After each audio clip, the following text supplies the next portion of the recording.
Okay, आज April 5, 2026 आजको दिनसम्म चाहिँ मैले मेरो ट्रेडिङ 212 को पोर्टफोलियो 20,000 पाउन्डसम्म पुर्याउँछु भन्ने सोचेको थिएँ। तर मैले गोल एचिभ चाहिँ गरिनँ।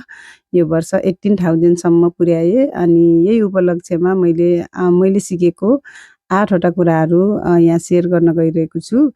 अनि यो किन भन्दा मैले कति अमाउन्ट बनाएँ भन्दा पनि मैले कति कुरा सिकेँ भन्ने चाहिँ इम्पोर्टेन्ट हुन्छ मेरो लागि। सो म 8 वटा 18 वटा बनाउँछु भन्ने सोचेको थिएँ। 18 वटा बनाउँदा चाहिँ अलिक धेरै लामो हुन्छ भनेर म 8 वटा कुराहरू सेयर गर्छु है त मैले सिकेको।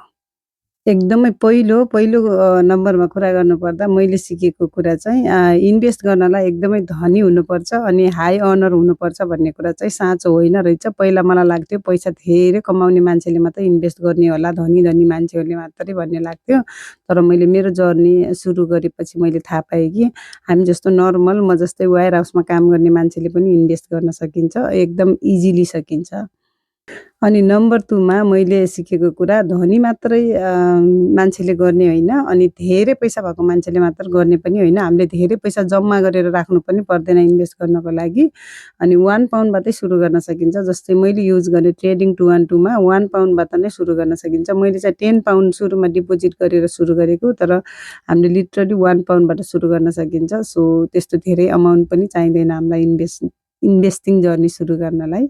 नम्बर 3 मैले सधैँ कुरा गर्छु एकदमै मेरो टिकटक पेजमा चाहिँ पैसा कति छ भन्दा पनि माइन्डसेट कस्तो छ भन्ने कुराले धेरै फरक पार्दो रहेछ इन्भेस्टिङ जर्नी सुरु गर्दा। जस्तै धेरै पैसा अब तपाईँसँग 20,000 पाउन्ड छ अहिले अनि तपाईँको माइन्डसेट चाहिँ इन्भेस्टिङ भनेको चाहिँ ग्याम्बलिङ हो, यसमा चाहिँ रिस्क हुन्छ, यो गर्नै हुँदैन भन्ने खालको छ भने तपाईँ कहिल्यै इन्भेस्ट गर्न सक्नुहुन्न। तर तपाईँसँग 5 पाउन्ड छ तर मैले धेरै कमाउँछु, बिस्तारै इन्भेस्ट गर्छु अनि आफ्नो इन्कम सोर्सहरू बढाउँछु, मैले इन्भेस्टिङ सम्बन्धीको स्टडी गर्छु, लर्न गर्छु भन्ने खालको माइन्डसेट छ भने चाहिँ यो जर्नी एकदमै सजिलो हुन्छ। ओके, मैले सिकेको 4औं नम्बरमा चाहिँ कन्सिस्टेन्सी र डिसिप्लिन एकदमै इम्पोर्टेन्ट हुन्छ इन्भेस्टिङ गर्दाखेरि हुने रहेछ मैले जाने अनुसार।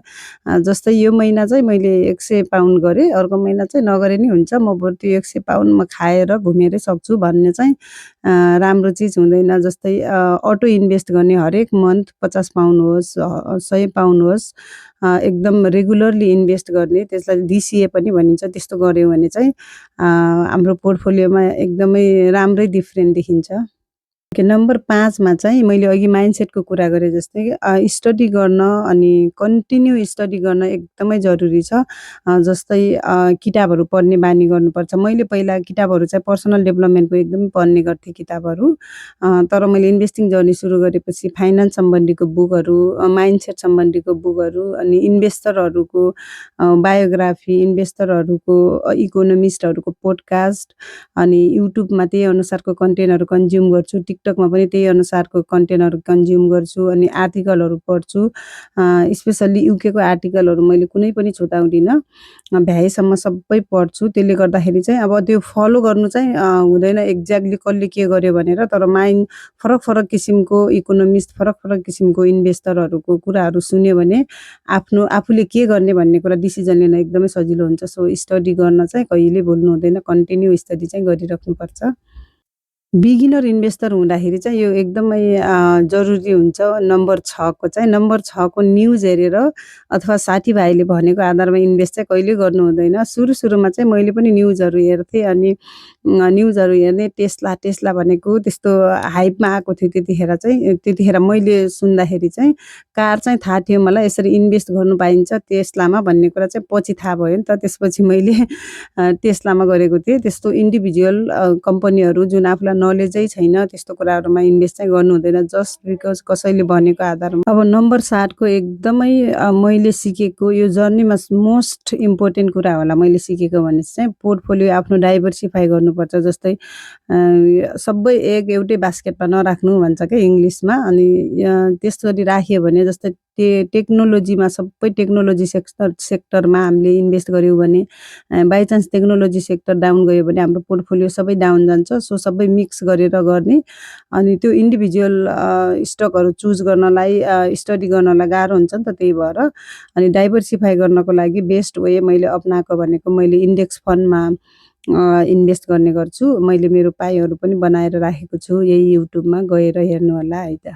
अन्तिम नम्बर 8 मा स्टार्ट अर्ली एकदम जति सक्यो छिटो स्टार्ट गरेको इन्भेस्ट गर्दाखेरि चाहिँ राम्रो रहेछ। किनभने कम्पाउन्ड इन्ट्रेस्टले गर्दा नै हाम्रो पोर्टफोलियो राम्रो हुँदै जाने हो। जति धेरै हामीले टाइम दिन सक्यो उति धेरै कम्पाउन्डिङ हुँदै जान्छ हाम्रो इन्भेस्टमेन्ट।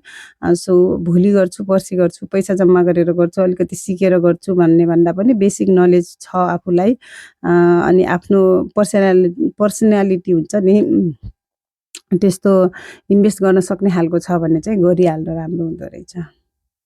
यो भयो मैले सिकेको 8 वटा कुराहरू। एउटा बोनस नम्बर 9 पनि भन्छु। युकेमा हुनुहुन्छ भने आइसा युज गर्न चाहिँ मोस्ट इम्पोर्टेन्ट हुन्छ। आइसा चाहिँ हामीले युज गर्नुपर्छ। आज चाहिँ 5 भोलिदेखि नयाँ फाइनान्सियल इयर सुरु हुन्छ। सो 20,000 इच इयर हामीले ट्याक्स फ्री राख्न मिल्छ आइसामा। सो अलवेज इन्भेस्ट गर्दा चाहिँ हामीले युकेमा छौँ भने स्टक एन्ड सेयर आइसामा इन्भेस्ट गरेको बेस्ट हुन्छ है त। मैले अर्को सालको लागि पनि गोल राखेको छु। यस्तै मेरो जर्नी फलो गर्नलाई, मेरो भिडियो हेर्नको लागि सब्सक्राइब गर्न नभुल्नु होला। Thank you for watching.